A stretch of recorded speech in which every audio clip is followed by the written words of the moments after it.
All she said was, "My mother had a ring just like yours." And that one sentence changed her entire life.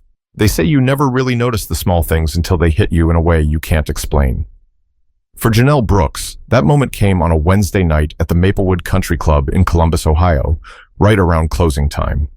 The dinner rush had thinned out, and she was just about ready to clock out when her manager, Mr. Peterson, called from across the room. "Janelle, can you handle one more table before you go? VIP reservation. Came in last minute." She wanted to say no. Her feet were sore, her back ached, and her babysitter had already texted twice asking when she'd be home for her 6-year-old daughter, Naomi. But bills didn't wait, and Janelle couldn't afford to say no to extra tips. So she tied her apron back on, fixed her ponytail, and walked toward the private section near the back window. That's where she saw him. A man sitting alone at the corner table, staring out into the darkness of the golf course like he was searching for something that wasn't there. He was older, maybe in his late 50s. Sharp suit, silver watch, clean shoes. The kind of quiet confidence that money buys. But it wasn't his clothes that caught Janelle's attention. It was the ring, a thick gold band with a small emerald stone in the center.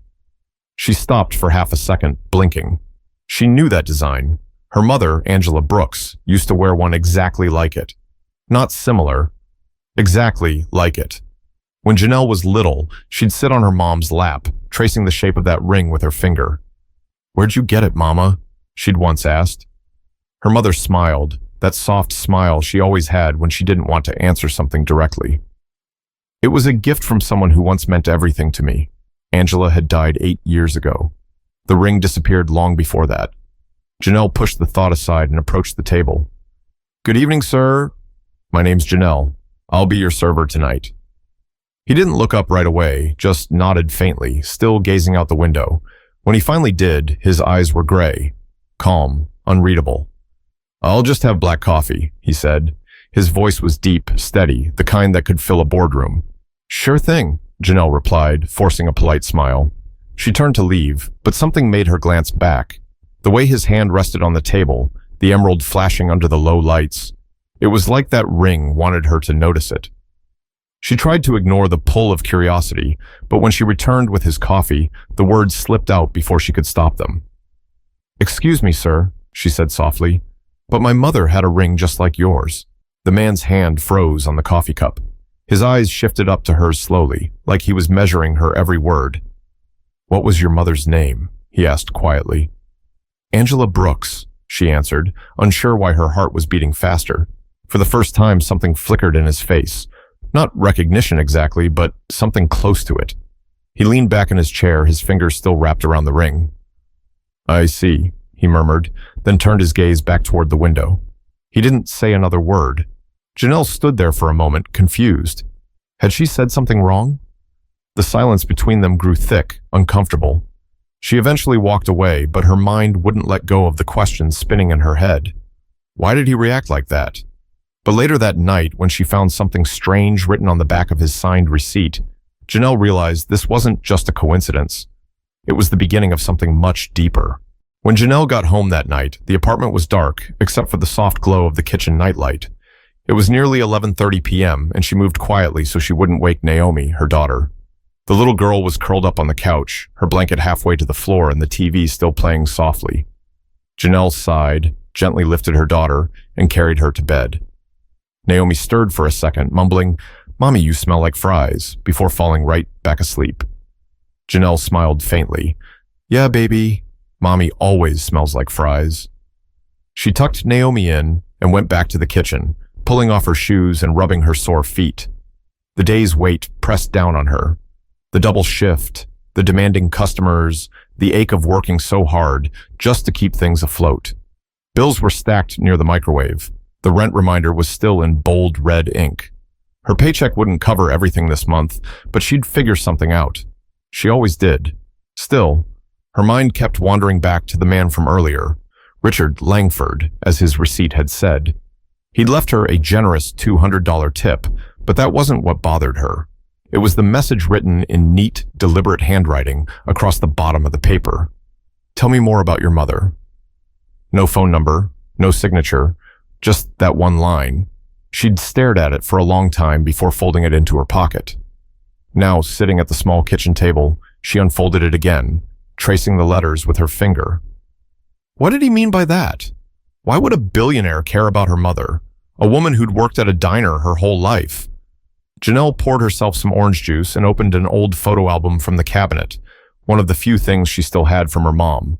The pictures were faded, but her mother's smile still shined through. Angela Brooks was beautiful, warm brown eyes, a calm face that could make you feel safe just by looking at her. There was one photo in particular Janelle hadn't noticed before.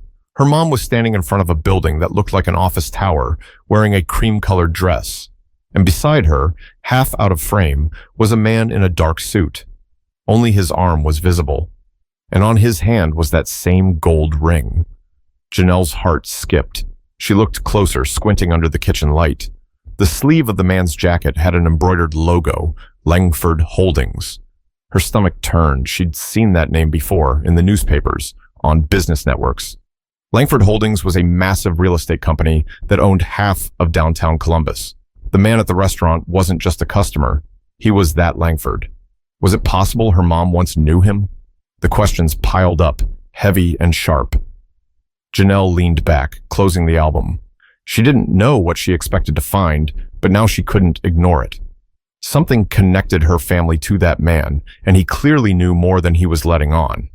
She decided she'd go back the next day, maybe find out if he was still staying at the hotel next to the country club.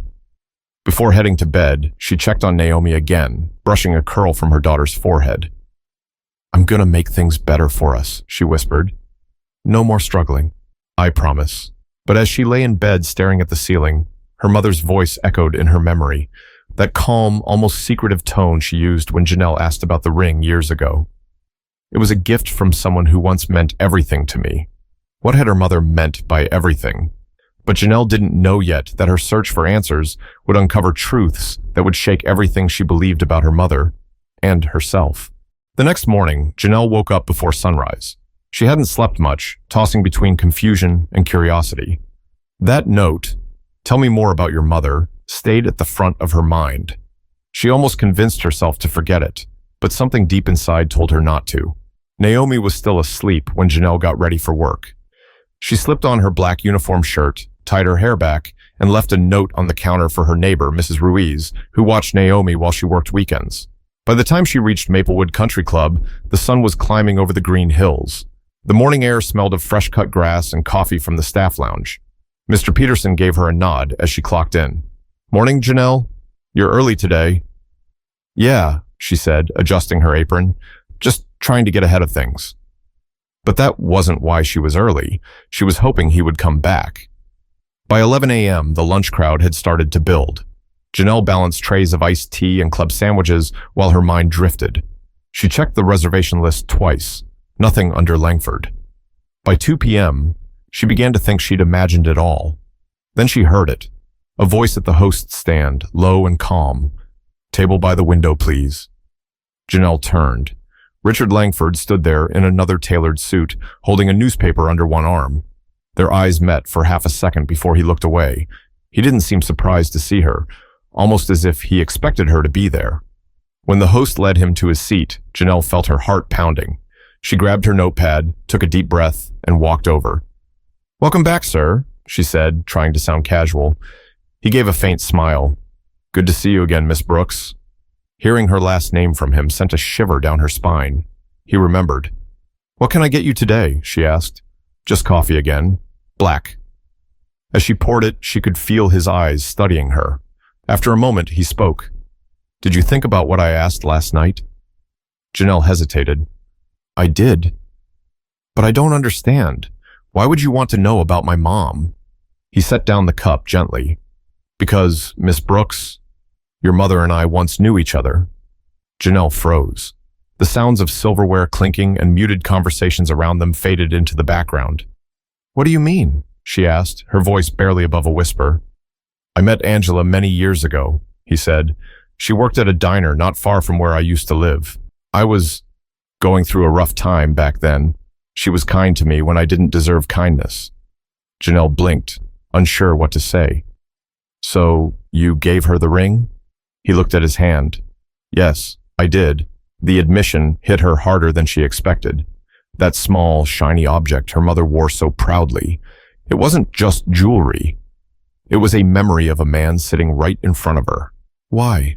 She asked quietly. Richard sighed, his eyes drifting toward the window again. Because she reminded me of something I'd lost. My humanity, maybe. Your mother. She helped me see things differently. He paused, and for the first time, Janelle saw something fragile in his expression. Regret. But I didn't deserve her forgiveness, he continued. I left before I could explain anything, and when I tried to find her years later, she was gone. Janelle swallowed hard. She passed away 8 years ago. Richard nodded slowly, closing his eyes for a second. I'm sorry. She was a remarkable woman. The silence between them grew thick again, but this time it wasn't awkward. It was heavy with memories Janelle never knew existed. After a moment, she asked, So that's it? You just came here to tell me that? He looked at her directly. No, I came because there's something you need to see, something she wanted you to have. Janelle frowned. What do you mean? Richard reached into his jacket pocket and slid a small, aged envelope across the table. Your mother sent this to my company address 25 years ago. It was returned to me recently when one of my assistants was clearing old files. I opened it yesterday and I realized it was never meant for me. It was meant for you. Janelle stared at the envelope, her name written on it in her mother's handwriting. Her chest tightened. How could she? She must have written it before you were born, Richard said quietly. I didn't even know she had a daughter. Janelle sat down across from him, her legs trembling. She ran her fingers over the paper, the edges yellowed and soft. She wanted to open it right there, but part of her was scared of what it might say. Richard took a slow sip of his coffee. Read it when you're ready, he said, but be careful. The truth doesn't always bring peace. Janelle looked up at him, confused, but before she could speak, his phone buzzed. He glanced at it, muttered something under his breath, and stood up. I have to go. You'll understand soon, Miss Brooks. And just like that, he was gone, leaving her with nothing but a letter that had waited 25 years to be opened. But what Janelle would read inside that envelope would shake her more than she ever imagined, because it didn't just talk about the past. It hinted at something still unfinished. Janelle sat in her car in the restaurant's parking lot for almost an hour, the envelope resting on her lap. Her hands kept brushing over it, but she couldn't bring herself to open it. Her mother's handwriting, looped and careful, felt like it was speaking from another lifetime. Finally, she tore it open. Inside was a folded letter written on thin cream paper. The ink had faded a little, but every word was clear. My sweet girl, if you ever find this, it means the truth has reached you in its own time. There are things about my past I never wanted to burden you with. I made mistakes, and I loved someone I wasn't supposed to love. His name was Richard. He wasn't the man people thought he was, and maybe I wasn't the woman I thought I was either. If you ever meet him, don't hate him. Just know that you are the best part of what came from that time. Love always, Mom. Janelle's eyes froze on that one line. You are the best part of what came from that time. Her breath caught. No, she had to be misunderstanding. Her mother couldn't have meant that. She read it again, slower. The words didn't change. Could Richard Langford be her father? Her heart raced so hard she had to grab the steering wheel just to steady herself. A part of her wanted to laugh. It sounded too wild to be real. But another part of her, deep down, already knew it was true. The ring, the reaction, the letter, it all fit too perfectly. She pulled out her phone and stared at the search bar for a long time before typing, Richard Langford Columbus biography. Articles filled the screen, pictures of him at charity galas, board meetings, and ribbon-cutting ceremonies. He looked the same as he had that night, composed, confident, untouchable. But one headline caught her attention. Billionaire Richard Langford donates to foster care initiative after admitting to personal loss. She clicked it. The article quoted him saying, "There are mistakes you can't undo, only acknowledge."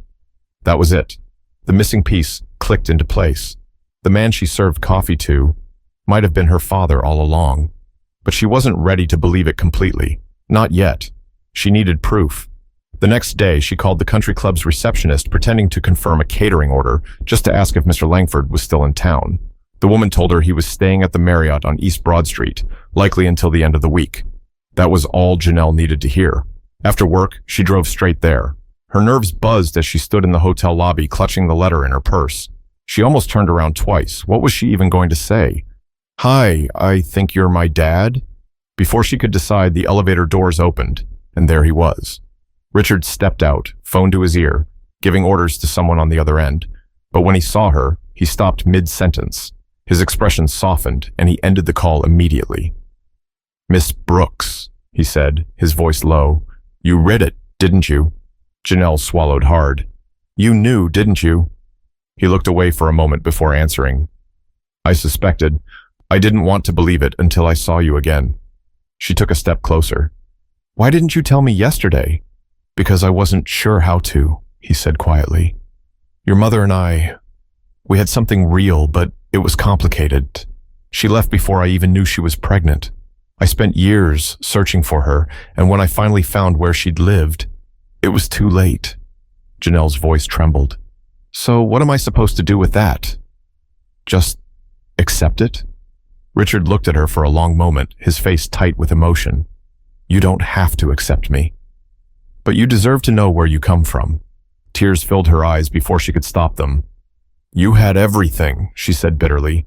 "Money, power, comfort. Meanwhile, my mom worked 2 jobs just to feed me. You could have been there." His voice cracked. "If I'd known, I would have been." "You have every right to hate me, Janelle." For a moment, neither of them spoke. The air between them felt heavy, too full of words neither knew how to say. But Janelle didn't realize that this confrontation was only the beginning, because what Richard was about to confess next would change the story of her mother's death forever. Janelle couldn't shake the weight of what she'd heard. She spent the next few days running on autopilot, working, picking up Naomi, cooking dinner, going through the motions. But her mind stayed stuck on that night in the hotel lobby. Her mother had loved this man. He'd been searching for her, and yet somehow the truth had been buried for decades. She needed more than words. She needed proof. That weekend, Janelle drove to her mother's old house on Fremont Avenue, the one she'd grown up in before it was sold after Angela's death. The place was boarded up now, weeds growing through the walkway. A "for sale" sign leaned against the porch. The front door creaked open easily. No one had lived there in years. Dust floated in the sunlight slanting through the broken blinds. Everything smelled faintly of old paper and wood polish. Janelle moved through the room slowly, running her fingers along the wall. Memories came flooding back. Her mom humming while cooking, laughter over breakfast, rainy days spent reading on the couch. In her old bedroom, she knelt by the closet where her mom used to keep a small metal lockbox. She remembered it because Angela never let her touch it. She found it behind a stack of boxes, rusted but still intact. It took her nearly half an hour to pry it open with a screwdriver she found in the garage. Inside were letters, yellowed with age, and a small black and white photo of her mother and Richard. Angela looked young, maybe 25. Richard was beside her, smiling. Really smiling, the way he hadn't at the restaurant. There was also a folded newspaper clipping. The headline read, "Local woman injured in office building accident. Investigation ongoing." The date was 28 years ago. The address listed was one of Langford Holdings' construction sites. As Janelle read the article, her stomach tightened. It said Angela Brooks, an administrative assistant, had been hospitalized after an equipment malfunction caused part of the ceiling to collapse. There were claims of negligence, but the company denied responsibility. That was the year before she was born. Her hands trembled as she turned the paper over. In her mother's handwriting were the words, "He said it wasn't his fault, but someone wanted to make sure I stayed quiet." Janelle sat back, stunned. Stayed quiet? About what? The next morning, she drove back to the Marriott, hoping to see Richard again. He wasn't there. The front desk clerk told her he'd checked out late last night. "Did he say where he was going?" Janelle asked. The woman shook her head. "No, but he left this envelope for you." Another envelope. Inside was a short letter and a small silver key. "Janelle, I know this is a lot to take in, but there's something you deserve to see, something your mother tried to protect you from. Go to my old office on West Main Street. The key will open a drawer in the left cabinet. Please be careful who you trust. R.L. double quote." Janelle folded the note, gripping the key tightly. Something about the warning made her uneasy. Be careful who you trust. Still, she had to go. That evening, she drove downtown. The Langford Holdings building was sleek and glassy, towering over the smaller offices around it. The lobby was mostly empty, and when she mentioned Richard's name to security, they waved her through like she'd been expected. Inside the office, the air was cold, still. The cabinets sat in the corner beside a large oak desk. Her hands shook as she inserted the key and turned it. The drawer opened with a soft click. Inside were a stack of legal documents, photographs, and one old cassette tape labeled Angela B. She found a small player on the shelf and pressed play. Her mother's voice filled the room, calm, trembling slightly. If anyone ever hears this, it means I couldn't keep quiet anymore. Richard, I loved you, but I couldn't protect you from the people inside your company. They made me sign papers to cover up what happened. I was never supposed to tell anyone. Janelle froze. Cover up? Protect him? The tape continued, the sound of her mother taking a shaky breath. If something happens to me, please, make sure our daughter knows who she is, and that none of this was her fault. Tears filled Janelle's eyes. She paused the tape, pressing her hand against her mouth. Her mother hadn't just been hurt. She'd been silenced. But what Janelle didn't know yet was that she wasn't the only one listening to that tape, and someone else would do anything to keep those secrets buried. Janelle sat in her car outside the Langford Holdings building, the cassette tape still playing in her head like an echo that refused to fade. Her hands were trembling, and not just from shock, from anger. Everything she thought she knew about her mother's life and death had just cracked open. Someone inside Richard's company had hurt her mother. Someone had made sure the truth never came out. And Richard? He'd built his empire on top of that silence. She didn't even notice how hard she was gripping the steering wheel until her knuckles turned white. By the time she reached the Langford estate, a massive property on the edge of Bexley, the sun was slipping low behind the trees. The iron gates were open, like someone had been expecting her. She drove up the long driveway, heart pounding. When she stepped out of her car, a man in a dark suit appeared at the door. Mr. Langford is in the study, Miss Brooks. He knew her name. The house was elegant but cold. Marble floors, quiet hallways, no sign of warmth anywhere. Janelle followed the sound of faint classical music until she reached a large room lined with bookshelves and old photographs. Richard was sitting behind a desk, a glass of whiskey untouched beside him. He looked up when she entered, his expression unreadable. I was wondering when you'd come, he said softly. Janelle didn't waste time. She pulled the cassette from her purse and slammed it on the desk. You want to tell me what this is? Richard stared at it, then at her. You found it. I listened to it, she said, her voice shaking. My mother was terrified, Richard. She said she had to sign papers to keep quiet. What did you people do to her? He rubbed a hand over his face, sighing heavily. It's not what you think. No? She snapped.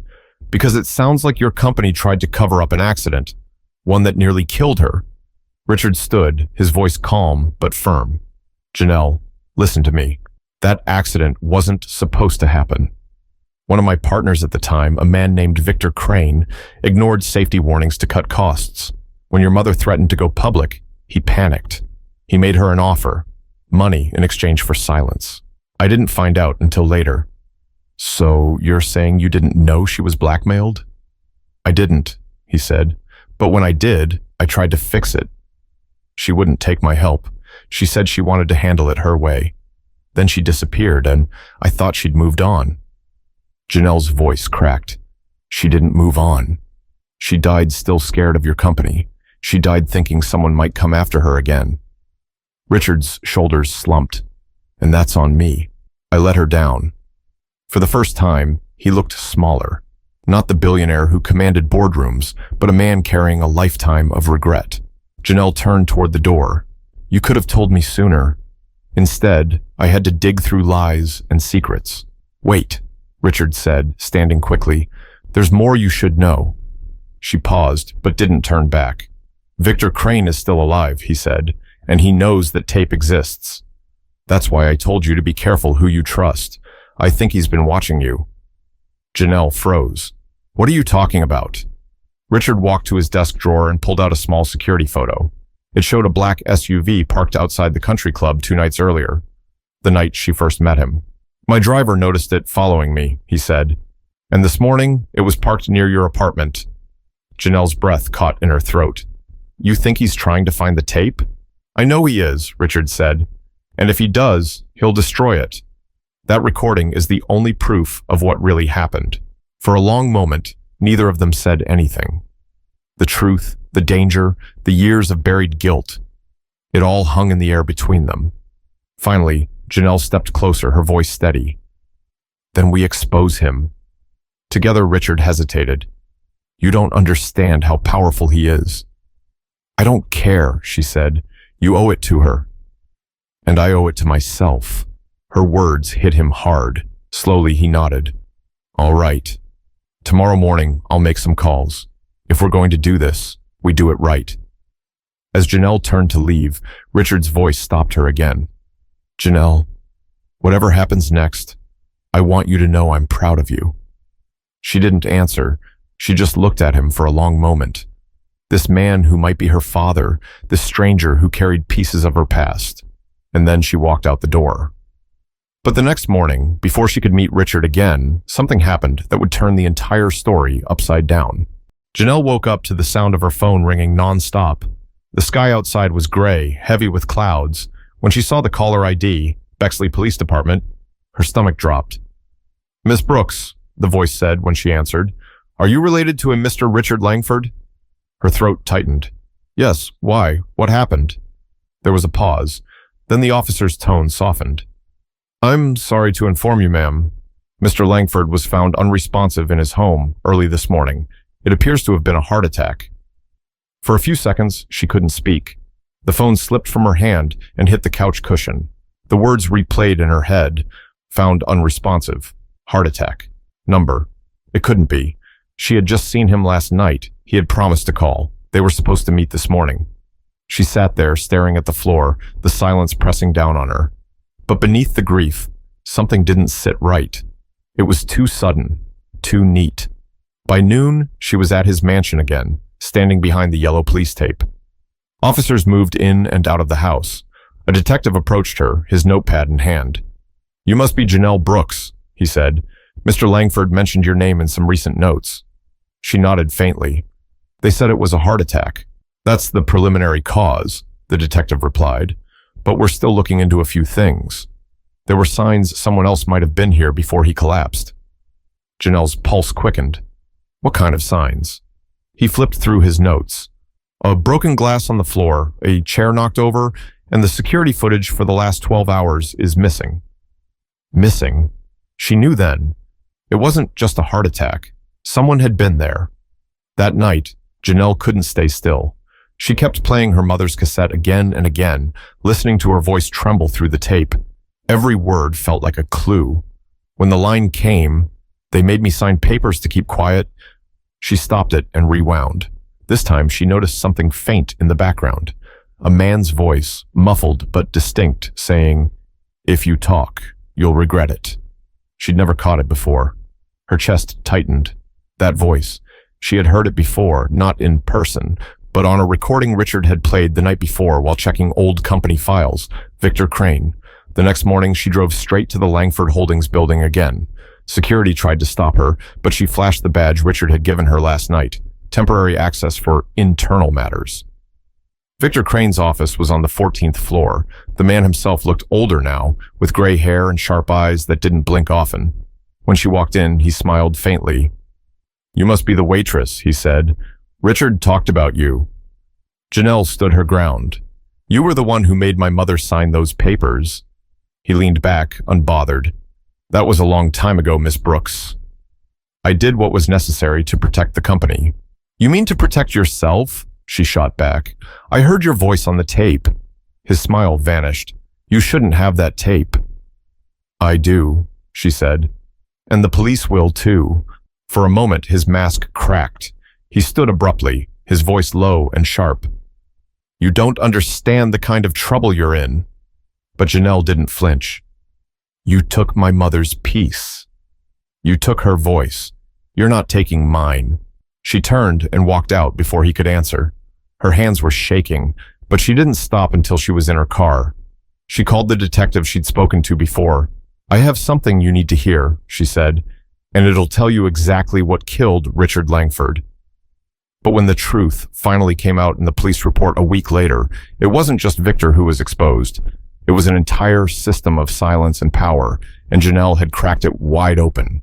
The story made headlines across Ohio within days.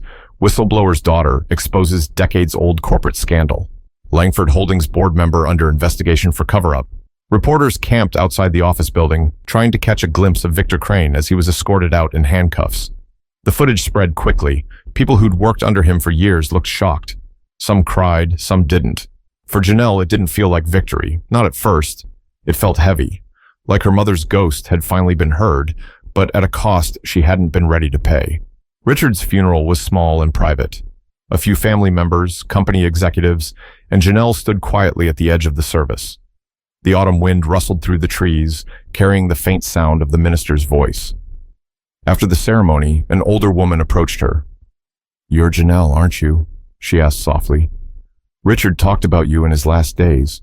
He said meeting you was the first time in years he'd felt forgiven."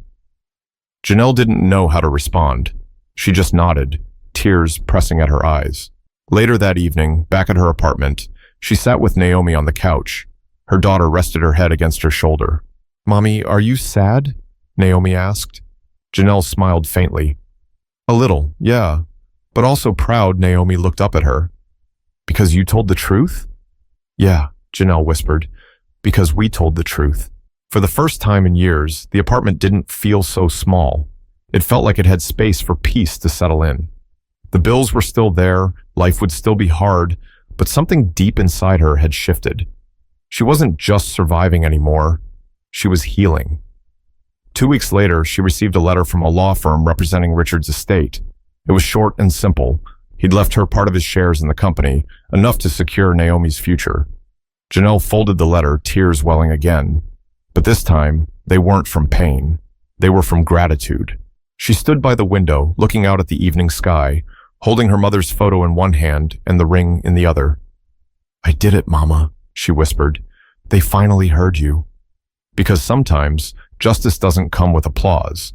It comes with truth and the courage to speak it, even when your voice shakes. So if you've ever felt silenced or overlooked, remember this. Your story matters, and it deserves to be heard. Don't stop speaking up. Someone out there needs your voice.